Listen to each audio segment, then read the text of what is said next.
Hi,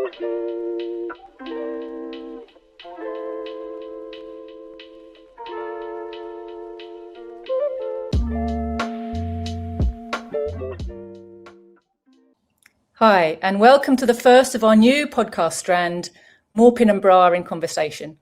So I'm Jyoti Brar, and I'll be hosting this discussion, but don't worry, you won't really be hearing very much from me. I really plan to keep out of the way as much as possible. Really, we're here because after Caleb interviewed Harpal a few months ago, we certainly at the Communists, we were inundated with requests for more. And, you know, when we thought about it, we realized that in this world of kind of corporate media, disinformation and sound bites, actually there is a need for more considered reflection on topics of importance by scientific socialists, by serious people. And a lot of you also really enjoyed the meeting of two Marxist minds from different generations and different parts of the world. And, you know, it's a reminder that our movement is international, it is intergenerational, it is relevant to everyone, everywhere. So without further ado, I'm going to turn to our first topic today, and that's the farmers' movement in India. And I'm going to ask Harpal to kick us off. Caleb, anytime you feel like jumping in with a reflection or a question of your own, please feel free. Harpal, I really, you know, you've lived in Britain more than 50 years, but of course you grew up on a farm in India, in Punjab. And so I thought it was a good opportunity for us to ask you for your views on what's really at the root of the farmers' movement in India. You know, what is it that they're protesting about? The immediate context in which the recent farmers' struggle arose in 2020 was the passing by the government of 3 farm laws. And they were first of all introduced by executive order, then taken to Parliament and passed by a voice. You know, it's like having your crony sit there and say, yeah, that's fine. And there was no discussion. Nobody from the farmers' organizations was consulted. Nobody from the opposition parties was consulted. And the government claimed that these laws were meant to liberate the farmers and help them to deal directly with the buyers of their produce so that they could get better prices, earn more money, and all be rich and very happy. The truth was just the opposite. These laws were meant to demolish the system that had been in operation, whereby the produce by the farmers was sold at regulated markets, known in India as mandis. And there was minimum support prices that were guaranteed to the farmers. Obviously, minimum support price doesn't help everyone in the same proportion. The larger your land, the larger your produce, you'll get more. And the smaller the land, you get less. But all the same, since overwhelming majority of the 146 million farmers in India are small farmers who farm less than 3 acres, believe it or not. You know, for an American, it'd be impossible to believe you could have any agriculture on 3 acres. And therefore, if they were denuded of that price mechanism, the result would be that they'll have to sell directly to the corporate giants. Now, it's like talking theoretically of the equal bargain between the employer and the workman who hires himself out as having a contractual agreement with each other, which is done by equal parties. That is a theory, but the practice is quite different.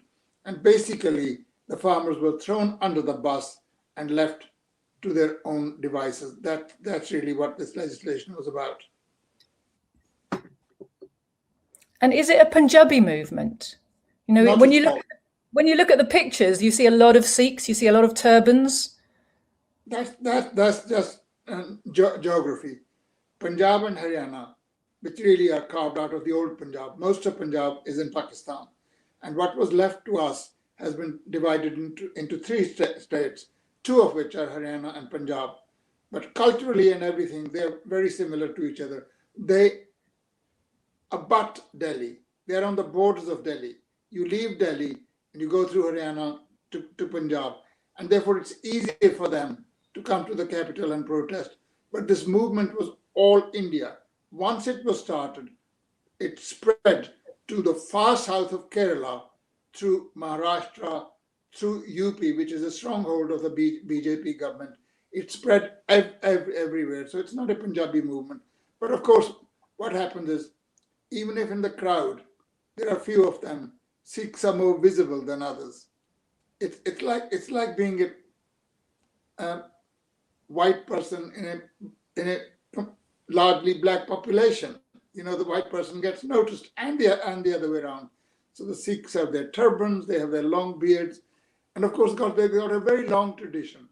When they establish these things, they establish communal kitchens, where there's free food for everybody, whether they're participating in the strike or not, so you could see them more easily. And Caleb, you know, you came from a rural background yourself, I think. Is that right? You grew up in the countryside? Sure. Yeah. I grew up in a small town in Ohio. You know, a lot of cornfields around where I grew up, for sure. I mean, when I look at this, I guess, you know, I'm trying to put this in like a longer context. I'm not as familiar, obviously, with the history of India, but it seems like, you know, that during the Cold War, you know, the governments in India were sometimes aligned with the Soviet Union and were forced to kind of pass progressive legislation that would in some case protect farmers, protect labor unions and such. And I guess I'm curious, is this policy that the farmers wouldn't sell their produce directly on the market, but rather to the government, and that was like a subsidy, was that kind of a holdover from the Soviet aligned governments of the past, of the Cold War era? It's just a question I'm asking. I mean, there may have been an indirect influence of the Soviet Union on the question of laws. The Soviet Union never interfered and asked people to pass laws to a certain extent. These were just measures taken by the government. There was a lot of industry, for example, in India, which was nationally owned, because when the British left India, not only were the overwhelming majority of the people pauperized, but there were not really many large capitalists who could invest in the industries that needed to be built in order to build India into a modern state. So steel and utilities and water facilities, everything was publicly owned, because only through taxation and the government supplying money could these things be built. So you have to build something before it can be privatized. So since then, they've been privatizing large sections of Indian publicly owned industry. And farm laws were passed because the Indian working class movement was strong. It could actually insist on those laws being passed. And likewise, there was a farmers' lobby. So, but as all over the world, as less and less is left to make profits out of, the governments are everywhere looking for profiteering. Like in Britain, they would love to privatize almost overnight the National Health Service. The problem is, the British people, if they have any religion, it's the National Health Service. And it's much more difficult to privatize, although they've been doing it by Islamic tactics. And that's what's been proceeding in India. So the BJP government, which is even more oriented towards the United States than the previous Congress government, is obviously wanting to go exactly the same way. They want to privatize everything. And they have to please their corporate friends, not only in India, but also abroad. That's the trajectory of their travel. Yeah, well, I mean, Modi presents himself as if he's a nationalist, right? I mean, the BJP, it's Hindu nationalism, right? I mean, but the more you look into it, he's very much lined India up with the crusade against China, backed by the British and American imperialists. And now it seems like he's proceeding with these neoliberal reforms, selling out the farmers to international corporations and American agribusiness. He's not a nationalist at all. It's hype. I mean, he's proving himself to not be what he purports to be. Not wanting to draw any parallels, word nationalism is much abused. After all, the Hitlers were nationalists. They called their party the National Socialist Party. They exploited the word nationalism. They exploited the word socialism because German working class was very keen on socialism. And nationalism was brought in because this was really rousing the German people against the settlement after the First World War, namely the Versailles Treaty. So, as Stalin said in his speech after the start of the war, they are neither nationalists nor are they socialists. They are fascists, and that's precisely what they are. But I'm not coming to the question of what Modi's government is. That's a characterization that have to wait probably the latter part of the conversation.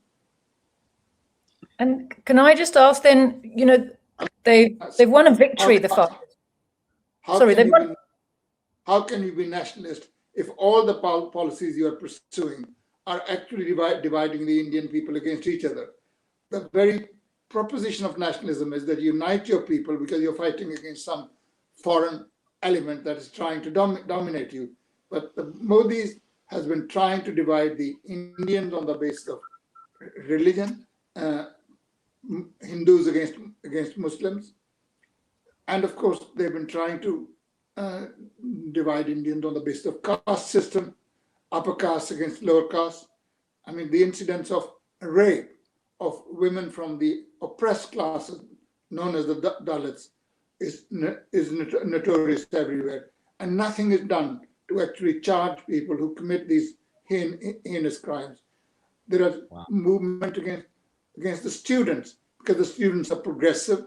They've been, for example, protesting against the naturalization law that was passed in India, which discriminates against Muslims. Universities have been raided and academics and students arrested. So there's no nationalism there.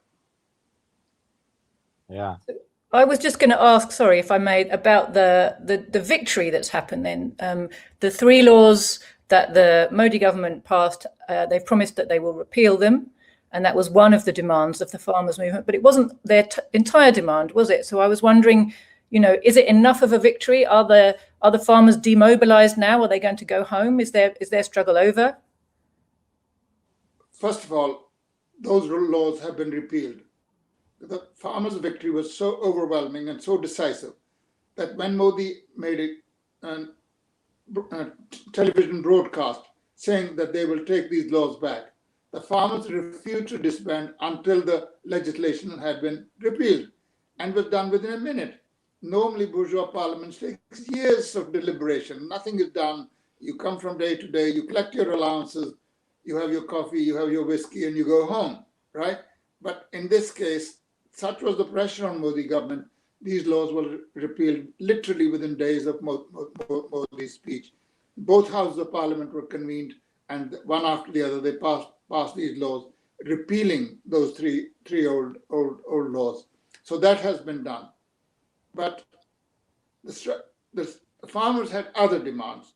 For example, minimum support prices. They want a proper mechanism so they will be compensated for their crops properly. They had general demands like pensions for everybody. They had demands like guaranteed employment for 200 days a year for people who are rural workers. And they had various demands of that kind. 10 kg of rice or wheat every month for poor families from government shops which sell at below market prices. So there were a number of demands, and these are still being pursued. These are still being discussed. And they also wanted the labor codes to be withdrawn. We can perhaps come to this. One of the most remarkable things about this protest was actually the unity of the Indian people, whether they were Hindus or Muslims or Sikhs or Christians. Unfortunately, we got very few Jews left because after the formation of the State of Israel, most of them left for Israel. So that you go to Cochin, there's a synagogue. There's not anybody even to switch the lights on and off because the last person doing it was too old and can't do it. But most religions are represented in India, and every one of them were at the barricades fighting. And what was most remarkable was the unity of the working class and the peasantry. The largest 10 trade unions in India supported the strike, and there were 250 farmers' organizations that supported the strike. So they were together a formidable force. And this victory is so significant, it needs to be recognized not only by the Indian people, but I think by the proletarians throughout the world. It's of great significance to them. It's really a case of a people from a relatively backward country showing the advanced countries what their future is, how they should be behaving when they're waging a struggle. Not like what happened in Britain. There's a war going to go on. You can collect 2 million people. They go to Hyde Park. They have a good day and they go home, and the bombers continue new bombing. But in this case, the farmers did things which were absolutely remarkable, and we need to appreciate that. I mean, it's a shame. U.S. media has said almost nothing about it. You would have no idea that this had even happened, other than left-wing voices. Barely anything has been said. And when you talk about, the difference between the demonstrations against the Iraq War that happened, it's interesting to think about. I'm almost forced to think about historically, because I understand there were big, long marches of these farmers, right? I mean, they were going from province to province and such. It forces me to think of in Britain in the 1920s and 30s. I know there were like miners from Scotland would march down to London. Big long marches of unemployed, miners that were marching, organized by the Communist Party. That's kind of what comes to mind. Historically, these long-term demonstrations where people march for days and days and days. I think we had similar things here in the United States with the unemployment councils that were organized by the Communist Party that mobilized their forces for big hunger marches that would come to Washington, D.C., where it's, people are desperate, they are suffering, and so they mobilize in big numbers and manifest themselves. And it's not just a one-day demonstration. It's not like a little gathering that everyone just goes to and then goes home. It's rather, people throwing themselves in and refusing to leave. Well, that's what happens when people are in a state of desperation. There's only one of two choices for them. Either you submit to the dictates of capital and eke out an even more wretched existence, or alternatively, adopt a new weapon. And these farmers may not have been conscious that they were adopting a new weapon, but that's what they did. They had no option but to struggle, and they came. And when they tried to approach Delhi, for example, Caleb, the government threw barricades, and there were lots of police to tackle with them, with sticks and shields, and beat them up, erect barricades. But the farmers broke through those barricades. They brought their tractors. They brought their farm machinery. And so they were not London protesters. They were proper protesters. They are people who are fighting for their very existence. And when people are fighting for their existence, every people are able to fight. Americans fought in their War of Independence. They fought a civil war where both sides put up a pretty good show. And so whichever side you were on, it was a real struggle. You had to actually put your life on the line to fight that. And that's what the farmers were doing. And they just could not be stopped. And it's something most remarkable. Not only Western imperialist media, I would expect them to give it any publicity. Now, there might have been a few left-wing voices raised. Most of the left-wing has been shamefully silent on it. Just look at their press. You can have, even in the so-called left-wing press, huge amount of time devoted to some reactionary like Alexei Navalny as the leader of the opposition in Russia. He's nobody. Yeah. You go to Russia, most Russians don't see him as anything except a corrupt person who is a flunky for imperialism. Or you can find one or two dissidents in China. You can find something similar somewhere else. These are their heroes. But the real struggles simply go unnoticed. And the left-wing press, and it's shameful that neither the Trade Union Congress in Britain nor any of the large trade unions gave any support to the farmers' struggle. And it is because of the ravages of social democracy in the working class movement. The trade unions are obviously, first of all, they've got the politics of trade unionism, which is really basically bourgeois politics. Then on top of that, they have the influence of the Labour Party. They will not support anything that is anti-imperialist or anti-capitalist. And at bottom, that is what the farmers' movement was. And it didn't get any mention. Yeah, well, one thing to talk about the economics of this, we forget that, agriculture and agribusiness in the United States is a way that U.S. imperialism dominates the world.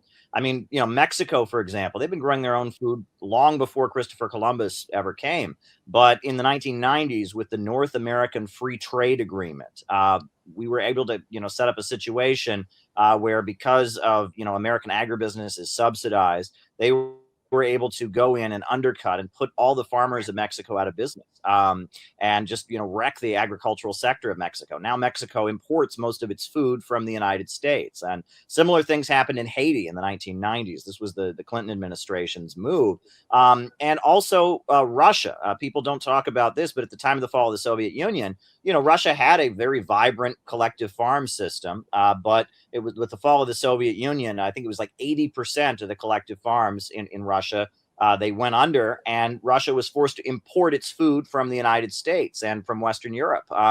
And they were forced in the 1990s to import their food from the United States. And this is kind of how imperialism works. It doesn't want people growing their own food. It doesn't want people having their own economy thriving and developing. It wants them to be captive markets.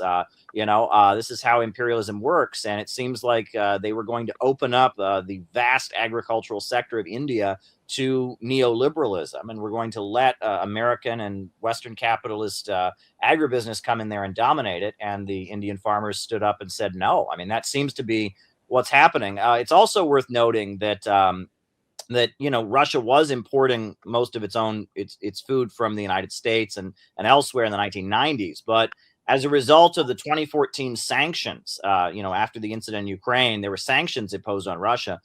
Putin has revived the Russian agricultural sector.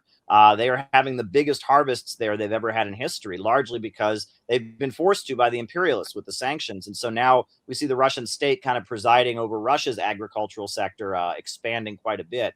There's been a big growth of Russian farms and such in response to the sanctions. And that I guess, do you want to talk about the role of agriculture in the economy? Do you want to reflect on that at all, or? Well, the agriculture is very important to India because figures vary from one source to the other. At least 60% of the Indian population, workforce rather, is reliant on agriculture. Although agriculture only accounts for about 18 or 20% of the Indian GDP, in terms of providing employment, it's extremely important because most people still live in rural settings. India is not urbanized in the way that China, for example, has become urbanized, where more than 50% of the Chinese now are urbanized. In India, it's more like 30 or 35%. And so people live in the countryside. Countryside is extremely important to them, and they want to preserve their living. Imperialism, on the other hand, is hell-bent on cornering everything. That is what monopoly is. I mean, another word for imperialism is monopoly capitalism. We're not talking of old kind of empires. We're talking of new empires where a few financially well-equipped countries actually have enmeshed the whole world in their indebtedness and strangulate the whole world.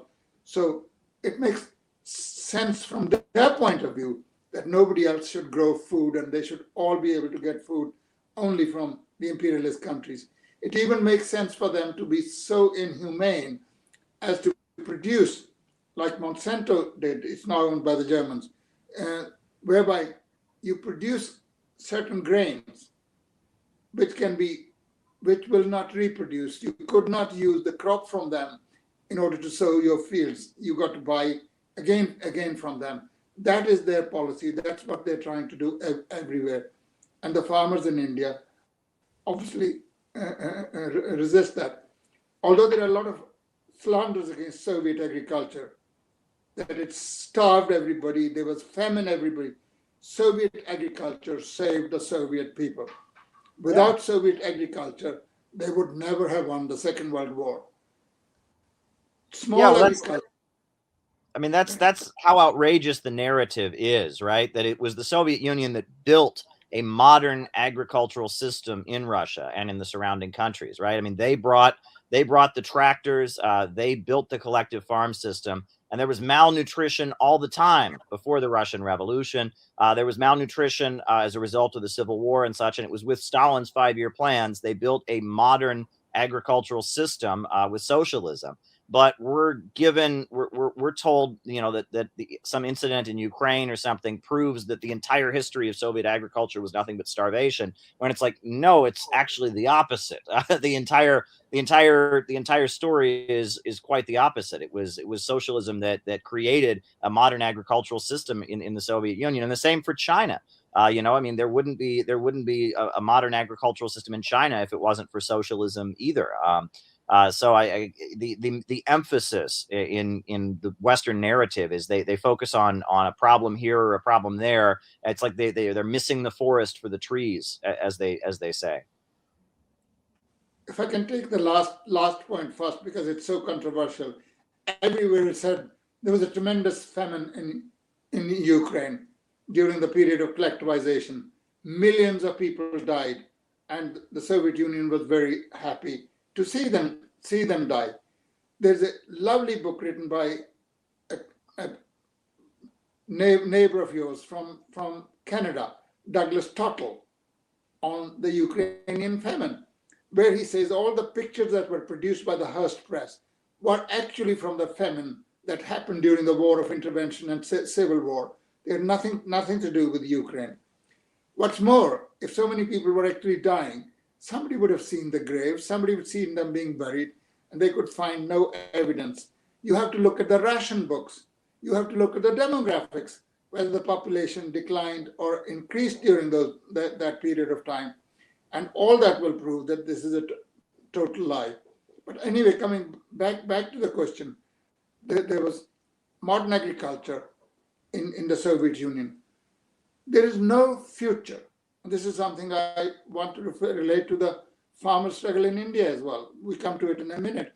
But the basic thing is there's no future for small agriculture anywhere.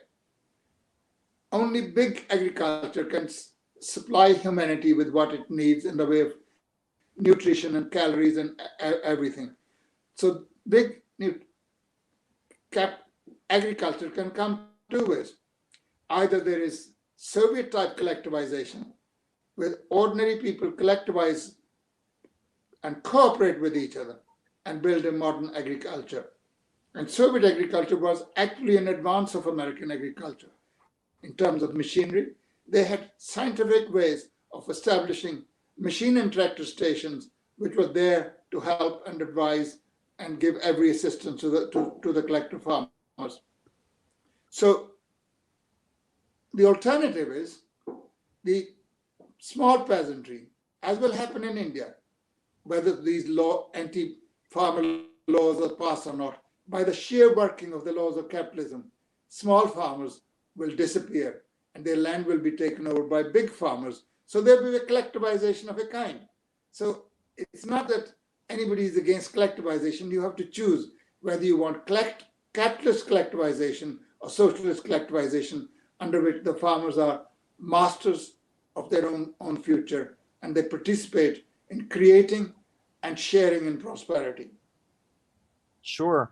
Well, there's so many ways to come at this, but, the monopoly of American agribusiness over the food markets manifests itself in some pretty shocking ways. For example, there's high fructose corn syrup. That is in almost everything you eat. I mean, in the United States, but all over the world. I mean, if you eat anything, you're going to find it on the ingredients list, high fructose corn syrup. That's because that's grown in the United States. That's corn that comes from the United States. And that's a way that American agribusiness kind of subsidizes and is influenced all over the world. And and it shouldn't be in a lot of foods, but that's what's in food all over the world because of the domination of American agribusiness. It's not very healthy, high fructose corn syrup. If you look at the health effects, it's really not very good for you. But this is how the imperialists have set up their markets, and it's how they can ensure the domination of American agribusiness. It manifests itself in a lot of different ways. One thing I will say that I saw in Nicaragua was that in Nicaragua, when I was there and I saw what the Sandinistas are doing, and one thing that they have very much tried to do is avoid this gap between city and countryside, which is manifesting all over the world. I mean, here in the United States, we're seeing just the falling apart of the rural areas. People are moving to urban centers. Rural life is just collapsing. But all over the developing world, it's far worse. I mean, with the neoliberalism and just destroying the countryside. So you have younger people from the countryside moving to urban areas. Living in poverty, being very badly exploited. You have a rise in drug use and crime, et cetera, et cetera. Then you have this gap between the city and the countryside expanding, being essentially bad for everybody. Whereas in Nicaragua, they've made a big point of trying to subsidize the rural areas. And they have this slogan, grow where you are planted, urging folks from rural areas to remain in the rural areas, but cooperate with the government to develop the rural areas. So it's you don't have this gap, which is one aspect of the way capitalism is going in the age of neoliberalism, is kind of exacerbating the divide between city and countryside. And one thing I've noticed, I believe in the Communist Manifesto, at the very end, when Karl Marx lists his planks, the 10 planks of the Communist Manifesto, one of them is to break down the divide between city and countryside. So I think that's particularly interesting as well.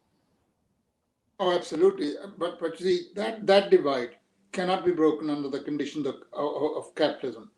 Capitalism attracts people to the urban centers. That's where the livelihood is. That is where wages can be earned. That's where money can be made. But socialism, on the other hand, with planned development, is able to bring the countryside to the towns who are starved of any country conditions, and is able to bring town to the countryside in the sense that it brings science, it brings culture, it brings education, it brings theaters, it brings cinema, it brings all the modern amenities of life. If you visited an old Soviet collective farm, it was literally a wondrous place to behold. People working in the best of rural conditions and then not being deprived of modern facilities, roads, running water, heating of premises, and every facility that a town person enjoys, but none of the disadvantages of living in extremely congested places. So that was done. But of course there were towns, big towns, and it will be a while before the total distinction between countryside and the towns is eliminated. For that, number of conditions have to be satisfied, and rural productivity has to be increased. And of course there's going to be a shift from agriculture to industry.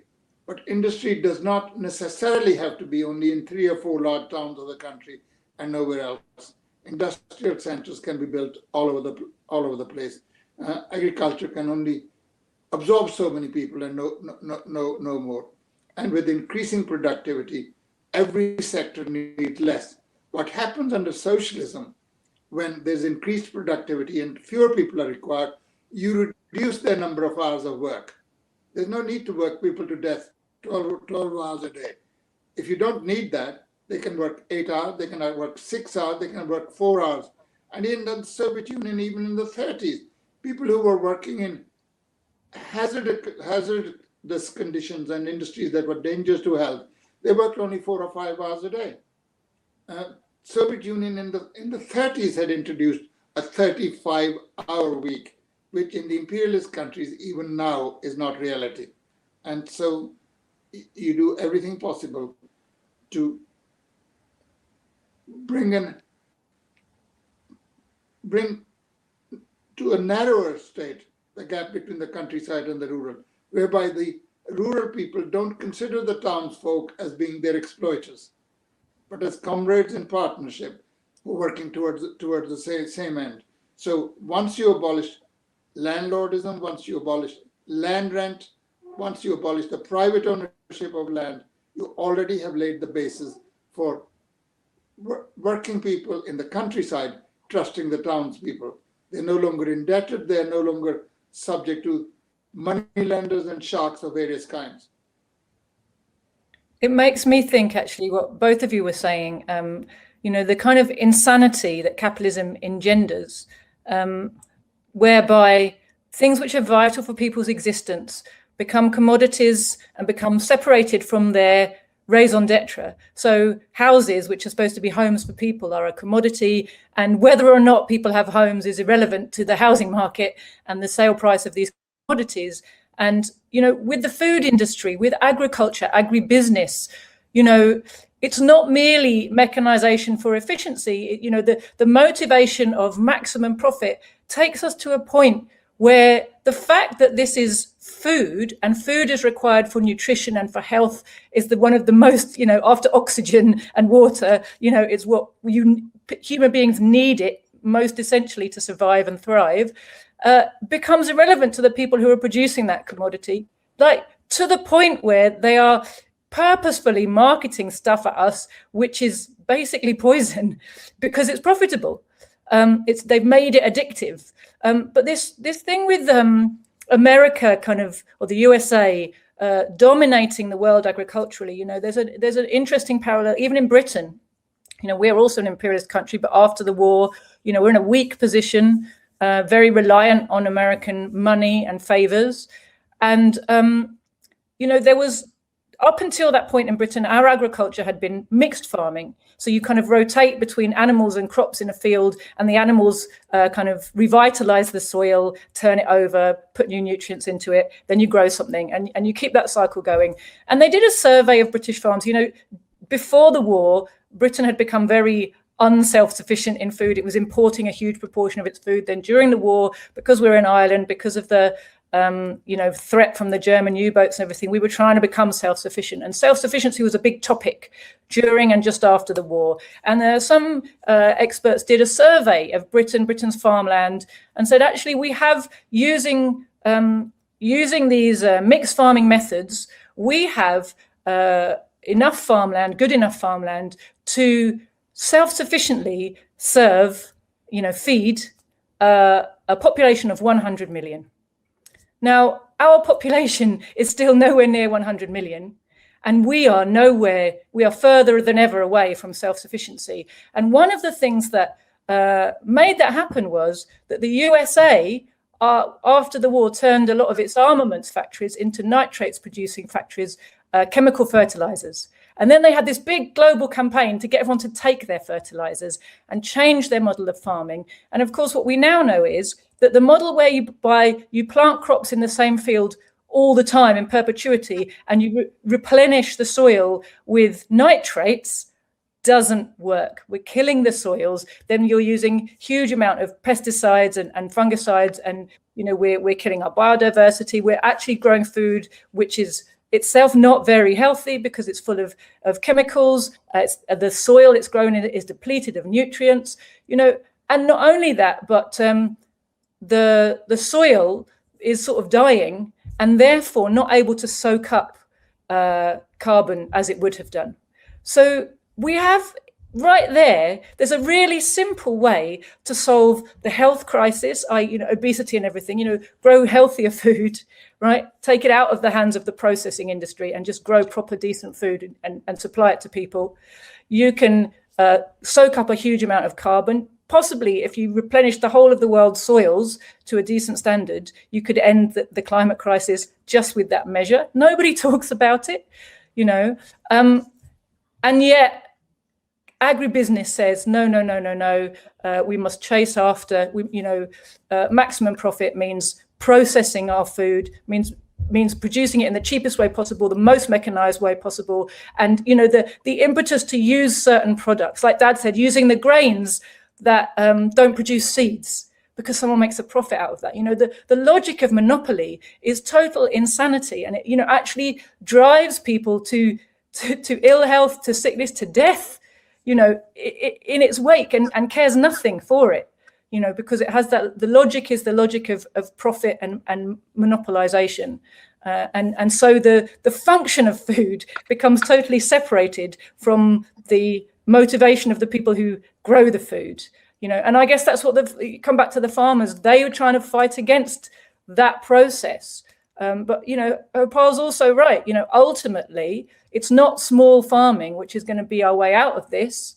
It's planned farming for the, producing nutritious food for the benefit of the population is obviously what we need to see.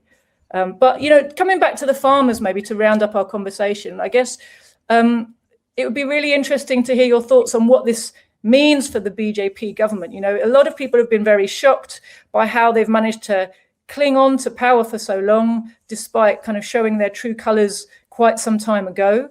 Do you think that we might see some change there now? There's been such a united movement against Narendra Modi and his party?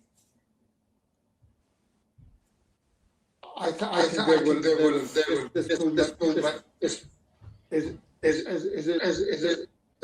very, very healthy. I echo it when I speak now. We can hear you all right. Okay. Yeah, well, this movement, for the first time in several years, has brought different communities together: workers and peasants, Muslims and non-Muslims. And in fact, one of the reasons that these three laws have been repealed is not only because Modi was faced with a choice of either capitulating or using excessive force to crush this movement, which has its own fearful consequences. If people have come to fight, you don't know where it will end. So what's happening is that in the coming months, in February, March, elections are being held in some very important northern Indian states: Punjab, Haryana, and UP. UP is the largest state in India. It sends the largest number of members to Indian Parliament. And although it's ruled by the BJP now, and it's headed by total nutcases, there has been an erosion in their support, because the movement of the farmers is not only Punjabi, not only from the people of Haryana, which were very prominent because they're close to Delhi and you see them all the time. It was all over the country, and it was in UP as well. It was so much spreading in UP, and it annoyed the BJP so much that one of the cars registered to a member of the UP government drove into a farmers' rally and murdered four people, which aroused a tremendous amount of outrage, and it's the subject of investigation. When that was taking place, there was a danger that the BJP might lose UP. If it loses UP, it basically loses northern India. In Punjab already there's a non-BJP government, and Haryana could change hands as well. So they were very worried. They have, in the past few years, they lost the state assembly elections in Bengal. Even during the pandemic, they held big rallies in Bengal to be able to win. They lost very badly. So people are seeing through it. And one of the slogans issued by the Farmers and Workers United movement in the recent strike was, for a socialist and secular India. Both these things are anathema to the BJP. So people are beginning to think in those terms. It's really the working class that needs to get organized. If the communists of India organize themselves very well and bring the workers and peasants further together and wage united struggles, there is a tremendous amount of hope. The BJP government won't last forever. It will be a little dot in history. Nobody will remember it, that they have nothing to offer to the Indian people. And I'm sure in the end, progressive policies will prevail. Well, let me ask this question, because I think it's very important, because this is going to go out on the internet, and that a lot of the young communists on the internet, especially in the United States or in Britain, when it comes to politics in India, they are a little bit delusional. Because I know in India you have a massive communist party. You have a massive Communist Party of India Marxists. You have the Socialist Unity Center of India. But for some reason, among young Marxists in the West, there's this belief that somehow the Naxals, the Naxalites, they are the force of revolution in India, and that they're leading the struggle because they have guns and it's so romantic, and they're the only force we should pay attention to. Can you kind of refute this delusion and talk about why the Naxals are not really leaders of the struggle in India, and who is really leading it in terms of India's communist movement? Before I answer this question, I'm reminded of something which I've said it so often that probably is boring. I think it was Voltaire who was in his deathbed and was asked the question, do you still not believe in God? And his answer was, now is not the time to make new enemies. Really, my own personal view is that the Communist Party of India Marxist, which is the largest, it needs the revolutionary spirit, the spirit to make a revolution that the Naxalite movement injected after a long hiatus in India. And the Naxalites need to get their program right. They have revolutionary zeal, they make a lot of sacrifices, but without a correct policy, you cannot win. You have to have the policy of mobilizing the working class and the peasantry on a program. And in my view, they have not been able to get it so far. The Communist Party of India, on the other hand, has gone so much down the parliamentary track. Everything is reliant on winning elections. So you have 20 members in parliament, you've got 50. And the next election is reduced to 25.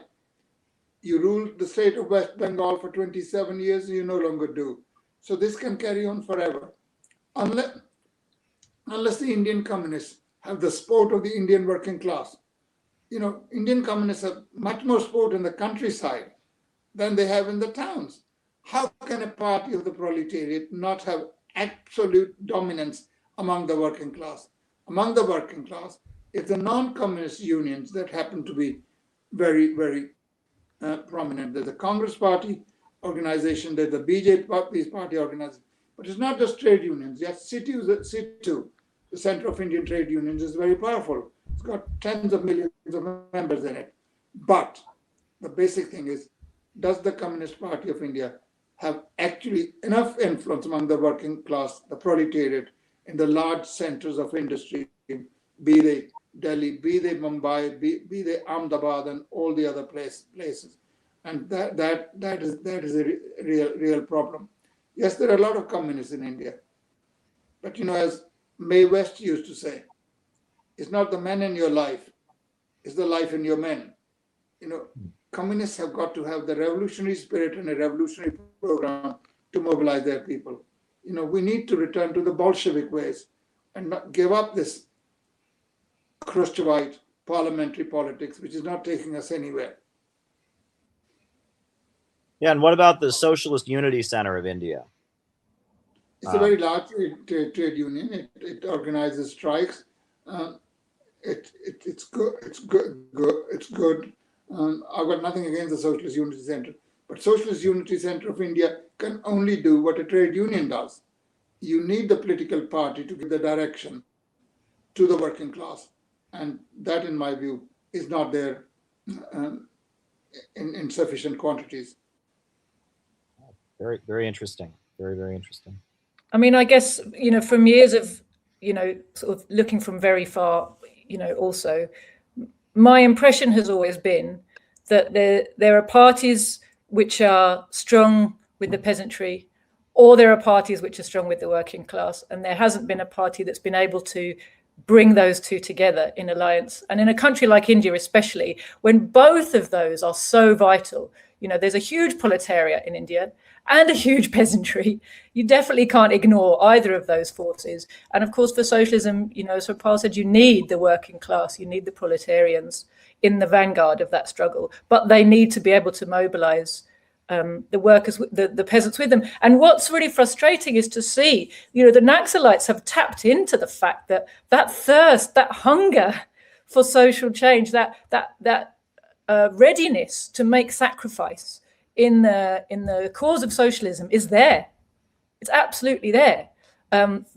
The Naxalites haven't been able to join that up with, a full socialist program that encompasses the entire country, and nor has anybody else. And that's a real a tragedy for India. You only have to look at the difference in living standards and outcomes for the masses in India compared to China to see what a tragedy it has been for India the last 70 years to not have that type of leadership for its working masses. Wow. I mean, the Indian independence movement ended with a messy compromise between imperialism and the Indian nationalist movement on the one hand, and secondly, between the working class and the landowning gentry on the other. And so you carried on with certain traditions and conditions whereby there was no agrarian revolution. That has been the tragedy of India, that feudalism was not uprooted root and branch. And that's what the Chinese Revolution did. Chinese can never go back to pre-revolutionary times because they got rid of feudalism. They expelled imperialism from their country.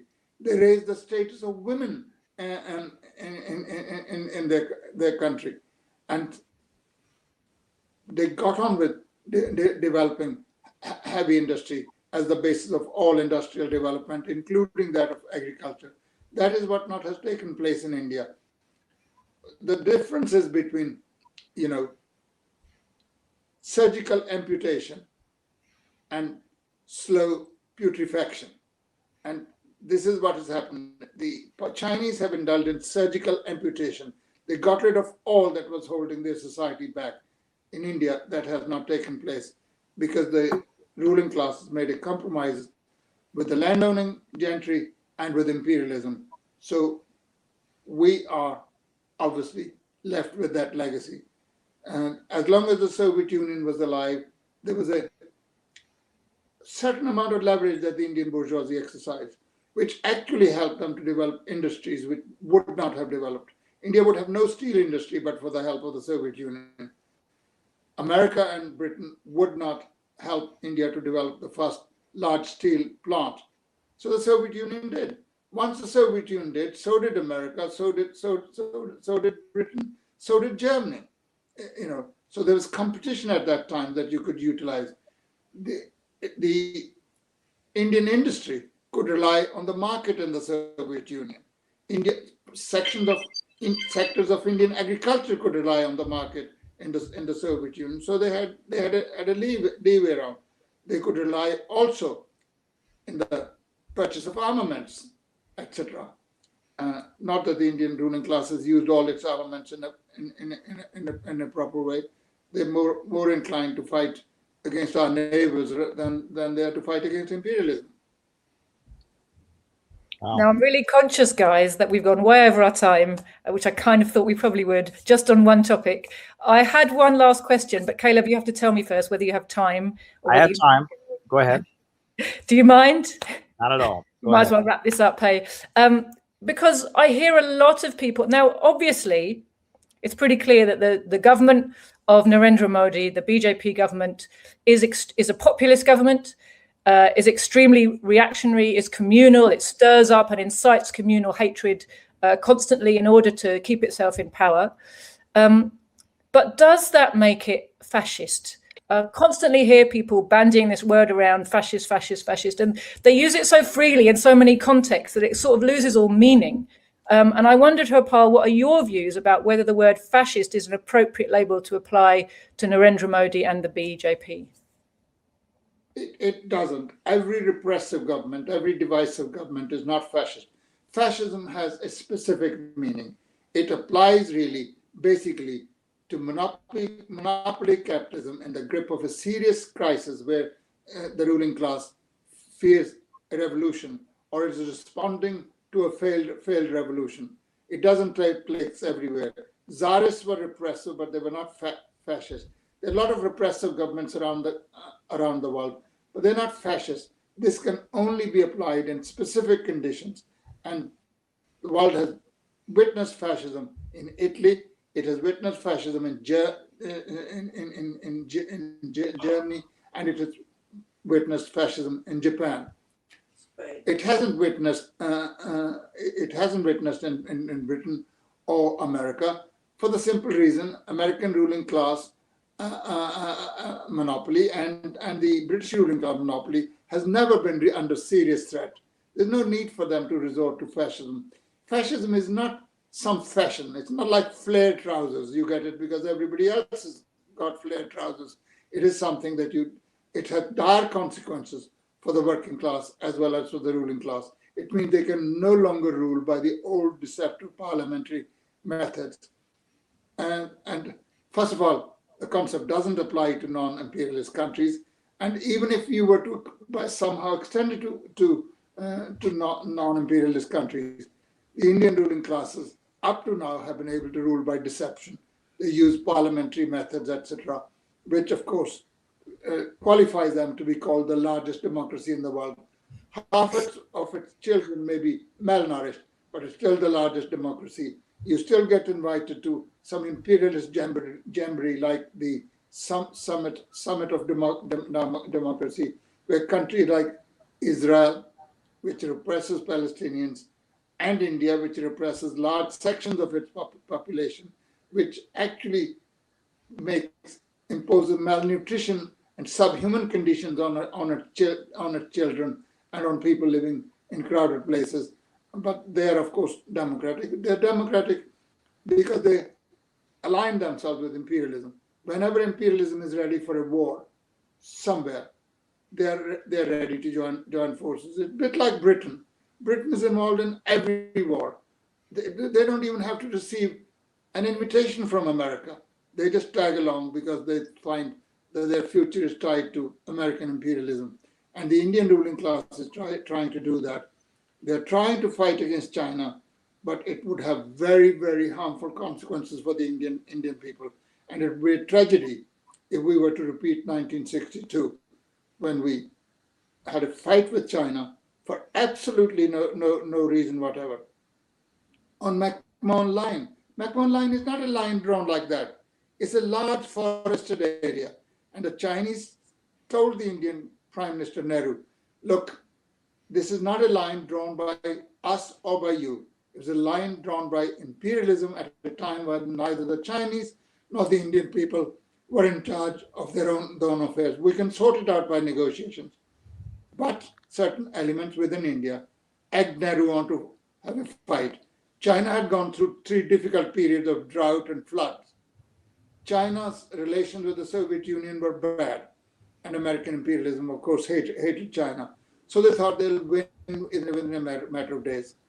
And little did they realize that People's Liberation Army literally came all the way into large swathes of Indian territory, which, by the way, they vacated voluntarily. Conquering nations hardly ever do that. During that time, they had a large number of Indian soldiers captured. They didn't treat them badly. They took them to the dining rooms where they mixed with Chinese soldiers who explained to them, we are friends with India. We have nothing against Indian people. It's your ruling class that's making you fight against us. And of course, the Indian government cried foul that they are actually conducting propaganda among our soldiers. But what do you expect them to do? You're waging a war against them. They're only telling the Indian soldiers what they think is the right thing to tell. So Modi's government is not a fascist government. It wouldn't please many of my countrymen who love to describe him as a fascist. I mean, if you want to use it with a 4-lettered word, that's fine. But words must be used to convey a specific meaning. And if it doesn't convey that meaning, you better not use that. I would be happy to call them, divisive forces who are religious fundamentalists and not cases, and we have to fight against them with science. I mean, they come up with ludicrous stories. that India had plastic surgery 3,000 years ago. India was flying helicopters 3,000 years ago, because Indian mythology has creatures which are flying around. So has Greek mythology. But it hasn't occurred to Greek modern people to say that they had all this during those days. All their gods could do everything that modern science can do. But that's not going to help the Greek people to rely on what Apollo did and what various acolytes of other deities did. And India has plenty of them. You know, you only have to read Indian mythology. It's rich in characters of all kinds. But that is not a basis on which you would found modern India any more than you will learn about French history by reading the comical magazine Asterix. Thanks, Dad. Caleb, did you have anything more to add? No, I think I've said everything I need to say, but this was a lovely conversation, and I look forward to doing this more often. Right? We'll be doing. Most definitely. Yeah. And thank you, Jyoti, and thank you, Caleb. And before you both go, may I wish you a very Merry Christmas and a Happy New Year. Okay. Same to thanks you. to you, to both of you, and to everybody listening and watching. I really hope you've enjoyed listening to our first Mopin and Brar in conversation. We hope to be back in a couple of weeks' time with another episode. In the meantime, if you've got questions you'd like Caleb and Rapal to discuss, drop them into the comments. We'll add them to our list and do our best to get round to them. So until next time, Alal Salam to you all, and thank you for joining us.